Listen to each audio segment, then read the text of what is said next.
Hello everyone, Bethesda just revealed a few hours ago as I'm recording this video the new class Arcanist, which seems really insane and can already potentially break PvE from what we know with this portal mechanic, but it's in 2 patches, a lot of things can still change until then, and I'm here right now to talk about what is strong right now, what are the best picks in PvE to both clear content and get the best results, hopefully trifectas and score. Just as a disclaimer, you can obviously play whatever you want and get good results with that, but as in every game, there is an optimal synergy in rates, things that just works better than others, and you need to understand that the more damage means faster, cleaner fights, better buffs means the same, and all of that leads to a simple conclusion that the more optimized your group is, the easiest and the faster your progression to your goal as a group will be. I especially think here to every console players that are going for trifectas but have no real way to control if what they do is fine or not. So I would really advise you to stick with meta composition to maximize your chances. I'm gonna talk here only about classes in the raid perspective. Obviously things change for solo and format content. Let me know in the comments if you want me to make a video about it. I think to explain the current meta, it's important to start with best damage classes. So I guess, for most of you without a surprise, the best in slot class right now in the current meta is a magdk Dragon Knight. And the class simply does have everything, like insane sustain, insane cleave, the best burst when you drop your standard, really good, even you could say insane trash damage. It's a very ultimate dependent class though, like if you don't have your banner, you will do no damage, but it also means that you have a very good synergy with Pillager, because when your group is preventing you Pillager profits, then you're just gonna go extremely hard, because you will just get like 2 standards on them, 1 in the engage and 1 in execute, which other classes can't really do. Like for example Templars that will just do like 2 meteor on a DB. It will just be way less efficient than Dragon Knight. Even in very short and bursty fights, I especially think here like Sunspire for example, DK is just the class burning the highest, because, you know, every dragon is like 4 short burst phases. So DK is naturally best in slot right there. You make a really good use of daggers in trash, with Debris, Talons, and using Spin to Win to finish off your targets. The fact that Spin to Win costs Stam also allows you to get a very good sustain on trash. There's a good sustain on bosses, even while spamming Talons, allows you to run buy stats, so you have more HP than most of other classes, so it's also safer. The only trial where the class doesn't really shine in Asylum, but even there, it's not bad still, even though the ceiling is way less high than any other crunch class. On second position we have Magplar. Magplar is a bit different this patch than before. It's way less dependent of jab now, and now mostly rely on beam. The situation where Templar will shine the most is most likely very bursty fights where a lot of DK will drop banner at the engage, so bring to execute fast, and their DPS will obviously being lower in executes because they don't have their banner anymore. So Templar will get, you know, inflated bars overall because the engage will be really fast and the execute longer, so it's lined up perfectly.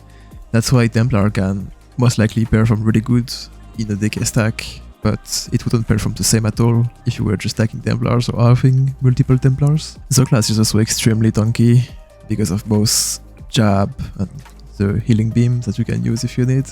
That makes you able to like face tank pretty much everything. Like for example on Xalvaka art mode you can just stand still and tank meteors, like the healing beam will just keep you alive. But to be fair, that's about it on bosses. What makes Templar really strong is actually not bosses but trash fights. Templar with jab has a very unique synergy with the Plague Break and as a Blight set, what other classes cannot do. These proc sets basically have an insane value on trash fights and help a lot to speed them up, and Templar is one of the only classes that can use them effectively. So it's never lost to have a Templar trash wise, because you can always use like Azure Blight where no one else could do it and get insane value out of it. The meme is also very useful to finish low HP purity target, etc. To be fair, the greatest thing the class is providing right now, it's not the minor sorcery anymore, because thanks to hybridization, DK is self-sufficient about that. It's the purified synergy from ritual. Like right now, the meta is most likely in every situation to run at least 5 major armor pieces.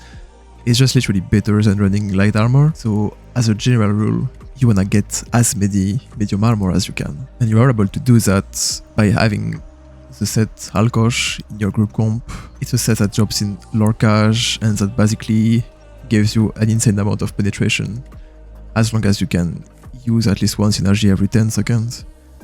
The thing is, synergy cooldown is every 20 seconds, and in the game there is two universal synergies.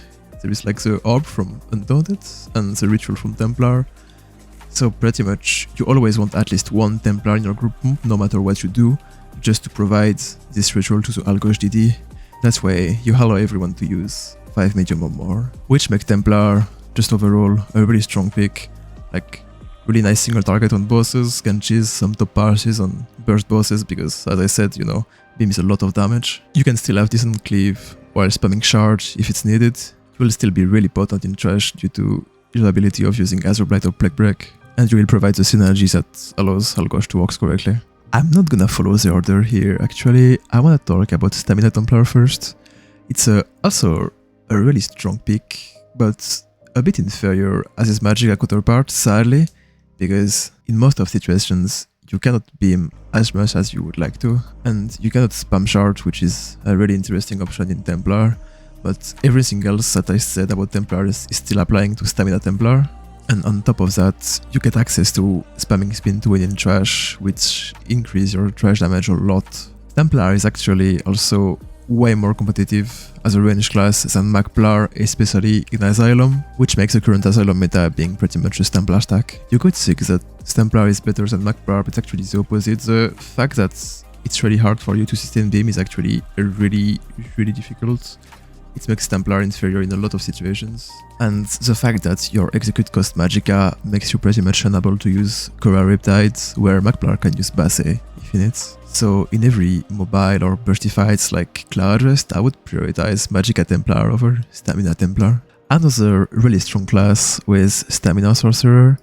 Stamina Sorcerer is actually extremely strong right now. The change on the Hacho, making him giving Major Berserk to 6 other allies, is actually really strong. It makes him actually necessary in pretty much every good comp for optimal burst. While not being a sandbag at all, you have extremely good single targets, especially when you can drop several Hachos with Pillager. And you can make a really good use of Cora Riptide if you need, as your sustain is extremely good with the use of Crystal Frag as semi-spammable. You're also doing really good in trash. The Conduit synergy is really amazing, even if the damage doesn't go for you. It's a really strong burst. The best trash skill this patch is pretty much the spin to win, and Xork is really the class that is able to just streak in, spam spin to win, and just fuck off faster than others, which result in you having like really often the highest active out of everyone. And it's even without considering that you can use AoE Hacho to give AoE maneuver and really insane burst damage for trash, which is always useful. You can also do that on bosses, like in Grove or in Dreadsail for example, where AoE is extremely important. So that's why it's just a really good pick right now. Really good group support with AoE Major Berserk, really good single target damage, really good trash damage, and really good sustain that allows you to use Cora Riptide if you need. Maxork, however, is way less good than his Stamina counterpart. You have almost similar damage, so you are not gonna sandbag at all compared to Stamsork on bosses. However, the Stamsork kit is just better suiting right now. You cannot use Rapid Strike on the Maxork. You are pretty much locked into Art Casting Frag, which is really not optimal compared to the Fighter's Gizmable or to Rapid Strikes. You cannot spam spin to win in trash, which once again forces you either to run a spin to win build that is gonna less optimize than the Stamina counterpart, or to just go Inferno with Pulsar, which is purely gonna pull less damage. You also have a really bad sustain compared to the Stamina Sork, so you don't really make good use of Basse if you need. It used to not be the case before, but since Bond Abandon nerf, you don't really want to use that anymore. Therefore, your sustain is really bad. That's a bad patch for Necro right now. It's not as good as it used to be, sadly. Blast Bones got nerfed, every dot in general got nerfed, especially Siphon and Deadly Cloak, which were like two of the strongest Necro dots. Colo can easily get extended by Nazare, and the dot passive just got nerfed, so in general, Necro isn't nearly as good as it used to be. It was best in slots, especially Stamcrow some patches ago, but now it's backbar weapon, best in slot backbar weapon switched to be before it was a 2H, now it's the Inferno, the Maelstrom Inferno in general. So you kinda lost any interest to use Stamina Necromancer compared to magdk Necromancer, except eventually spamming Spin to any trash, but magdk Necromancer can do it as well, on top of having less sustain issue on bosses. I still put magdk Necromancer into average because it's a class that you will see in every raid comp, no matter what you do, because it has a natural, very good synergy with Catalyst and also really good sustain for MK. So it's extremely common to see a War Machine EC Necro and a War Machine MK Necro in every raid comp. So the class still has a great utility and will keep being played for that, but I don't think there is any situation right now where you want to get more than 1 or 2 Necro DDs. It's just gonna perform worse than any other classes. Except maybe Warden. Warden got buffed last patch, but sadly it's still not doing a good job. Staff Warden has a lot of quality as support DD, but sadly it's just not going close to any other classes. Like DPS wise, was single target in AoE. The Shark nerf was really terrible. The Bleedbird nerf was also extremely terrible, and pretty much right now the only situation where you can say Warden in your comp is if you don't trust your tank on keeping a good brutal, because otherwise the class has really a really bad sustain, which forces you to play into parse food, so you have a low survivability as well. You have a lower burst than other classes because you don't use an actual damage ult instantly. Your ult is a pet that will do damage over time, so you will spike lower than most of other classes. You are also way more RNG dependent than other classes due to the fact that you are not using Precise on your front staff anymore, and to get good numbers on Ice Warden, you are pretty much locked into using Master Staff.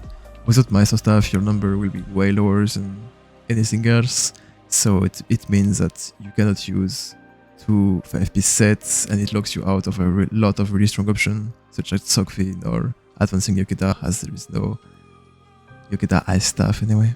So I wouldn't bring a Warden at all in raid right now as DD, except eventually if you don't trust your tanks into keeping a good brutal. Stamina Dragon Knight isn't doing bad at all. It's really close single target wise as magdk Dragon Knight in a lot of fights, but the thing is, you cannot really use the same tools as magdk do. You cannot, in trash, in magdk, you're really like having daggers from Baron, going in and doing deep breath, talons and spin to win, talon again, etc. And you cannot do that on Stamden, you just cannot sustain it. So it makes the cleave potential of the class way lower, and your sustain just way worse in general. You can still put really good numbers. I could totally see a Stamden that's really similar to a magdk, for example in Kain's Aegis, at least on bosses. But in some places where you probably wanna abuse Talon spam or Flame of Oblivion spam, such as Cloud Rest, you probably don't wanna bring Stamden. However, if you are talking about range, Stamden is performing really good. It's actually a really good class in Asylum right now. I know it's Unstral, but that's not. It's one of the classes that is pushing the most damage. You just need to alternate between spamming Whip and using the Harrow spammable from range. And to conclude, to talk about Knightlades. Sadly, Knightlade isn't performing good at all this patch.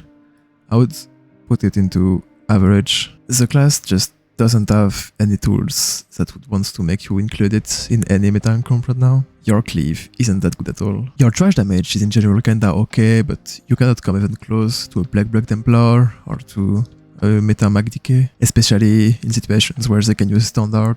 You can achieve a really good burst on bosses if you get to Pillager proc instantly. If you can, for example, do a sequence of Destro into Incap instantly, but that's kinda niche. There is not a lot of fights where it will be relevant. Overall, you're just gonna push lower single targets than pretty much every other classes. The only situation where Knightlade can clutch is really special fights where Incap can have really nice timing. I'm thinking, for example, Cloud Rest if you try to burst the main boss, or the portal in Sunspire and Navintas, but that's about it. I'm considering Stamina Knightlades above magdk Knightlades because since the U35 modifications, Killer's Blade is performing way better than Impale. The ceiling on Killer's Blade is so much higher. Now that we talked about DPS classes, it's time to go over what are the best tank classes that you wanna bring in your groups. This one will be way faster and easier to explain. It's really just Necro is best in slot tank. It's really mandatory if you wanna do any relevant content in the game, especially Rogue Grove and DSR. It's pretty much the only class that can off-tank Basse and main tank Taleria efficiently. It has the best ult gen, one of the best tankiness, and still a really good group utility with his ability to generate as many ult as possible on your Skolo when needed. Even if Empower isn't needed anymore, Necro is still the best tank class. DK is coming next. It's just a very complete class overall. You can watch Hyper's video about it if you are curious about details, but the general idea is that the DK class by itself has a lot of tools, but as I said before, as DK is the best in slot class, you most likely are gonna have a lot of DK already to use, for example, Stagger, Igneous Weapon, so you don't need a DK tank. It's just that, in general, your supports already cover what other tank classes could bring you, so you just bring a DK just because of overall tankiness, sustain, and the fact that you can allow a parse DD to stay parsed and not to have to slow Stagger, Igneous, etc. And no support classes can bring that. So here it is, our best in slots. It's pretty much what 90% of your growth comp will look like tank-wise. You have some situation where the two other classes, like Sork and Warden, can be useful. I'm especially thinking about Sork. You can, as I said earlier, Sork Ultimate Aljonak has a really big group utility now, the Major Berserk, and you most likely wanna optimize your Major Berserk uptime. So something that you can do and is working really well in a lot of fights is you get a Sork DD and a Sork tank instead of the tank DK. I just make a DK DD, like pre-buff Igneous and you Stagger. For example, one that doesn't lose that much, like the Zen Alkosh DD. And it allows you to get another Berserk prog for your team. You can even make your ult rotation in a way that you can give it again to every parse DDs. For example, if your main tank is wearing Nazare, he's not gonna ult instantly, his ult always gonna be delayed. So, where the Sork DD is ulting at the very end gauge, the Sork tank will ult some second after. So, the parse DD can get Berserk again, and in a 30-second fight, the parse DD is getting 12 to 14 seconds of Slayer instead of 8. Is actually really good, but it's for really optimized group. You can also save a bunch of time in a lot of places because the Sork can streak to do a lot of things. For example, activates Brothers and Dragons for both hard modes, you don't lose time for that. But all of those things I just said are for really optimized groups that are looking for really optimized performances. You most likely, if your goal is just to get Trifectas, you're most likely not gonna use a Sork tank. Warden tank is an okay pick, in my opinion.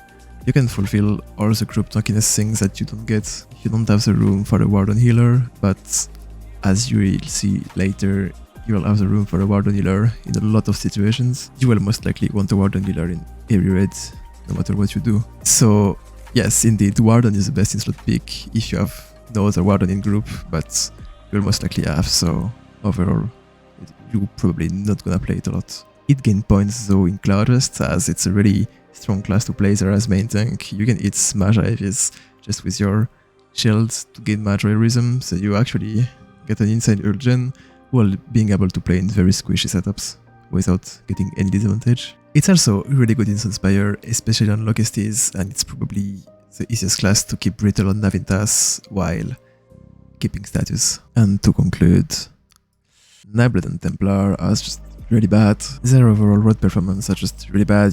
They don't bring anything to the group, and you will most likely do better with any other classes, at least if your goal is to support your group. So now that we saw what kind of tanks you want to bring in your groups, we can talk about what you really want on supports. And it's actually way less clear there, as almost every support class brings something that you either want or could make a big use of. Firstly, Warden. It's, without surprise, it's the best in slot class right now. You are providing a lot of really good group buffs, such as the Major Resolve and the HP buff. You can provide a perfect Major and Minor bridge in Trash with Sharks. You can provide minor fuel on bosses with Swarm. You have a very decent ult gen, which makes it overall just a great class. As a support, you can have everything you want except maybe not the best ult gen, which allows other classes to shine still. but in general, no matter what you will do, you will always have a Warden healer in your comp, except maybe some specific places, such as Sandspire, where Warden tank is shining a lot. The next two classes are actually pretty similar, so I'm gonna talk about them the same way. It's Necro and Nightblade healer. You don't have as much utility as Warden, but you are providing a really strong Ult gen, which is extremely strong if you are trying to push for the best score possible. But not only that, for example, I think Nightblade is the best class to bring as a back guide if you are trying to get Griffon Arch, simply because you have the base Ult gen, so you can abuse Pearl the most to spam as many Saxil barriers as possible to make the trifecta way easier. It's kinda similar with Necro, but not for bosses, most for trash fights. Necro can use necrotic potency to get a lot of ults out of corpses, and just have more value than other classes in general. Nightblade is also providing speed boost to the rest of the group, which is really nice in a lot of places, especially Great Rift, like on Rift Guardian or on Taleria and mods. As the two niche classes, you have Sork and Templar. Sork has pretty much almost no group utility outside of being able to drop an Atro, which is still really nice and pretty interesting, but that's extremely niche, as you could guess. You most likely only want that in places where you don't really wanna have a second Sork. You're most likely gonna prefer what other classes I'm bringing over that.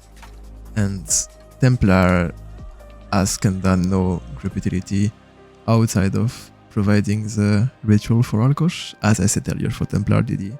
But the thing is, you're most likely gonna get a Templar DD in every group you go and every comp you are making, so it's really niche. If you don't have a Templar DD, yeah, obviously it's best in slot, but as always, you will most likely have one, so it's only niche. And the only really bad class to heal is Dragon Knights. It's a really bad class. You just don't bring anything. And the only situation where you will see a DK with healing skills is potentially the really good Sunspire groups that are doing one tank logisties, and one tank is just respecting to heal for this fight specifically, but that's about it. So now that you get an idea of what class you want in your raid composition, I just want to show you an example of right there what I would bring if I wanted to do a quick and safe Swashbuckler Supreme. Some things can obviously be switched around if you want, but the main things would most likely keep being the same no matter what you do. So for pretty much whatever you wanna do, just stick with this kind of comp. You know, you can switch things around if you want. For example, if you don't want a Templar DD, you can put the Templar instead of the Nightblade, and you get another DK in or another Necro. All of that is yours to decide, but I hope that with this video you can have a better clue how to build your comp for this patch. So, thanks everyone for watching. If you liked this video, I hope you will like and subscribe. If you are interested in any type of PvE content in ESO, you should appreciate what I'm uploading on this channel. I'm also streaming on Twitch, link is in the description. I have a lot of projects in 2023. If you wish to support me into that, you can become a channel member. I will put your name in every video and you can unlock a lot of things. Anyway, have a nice day everyone, and see ya.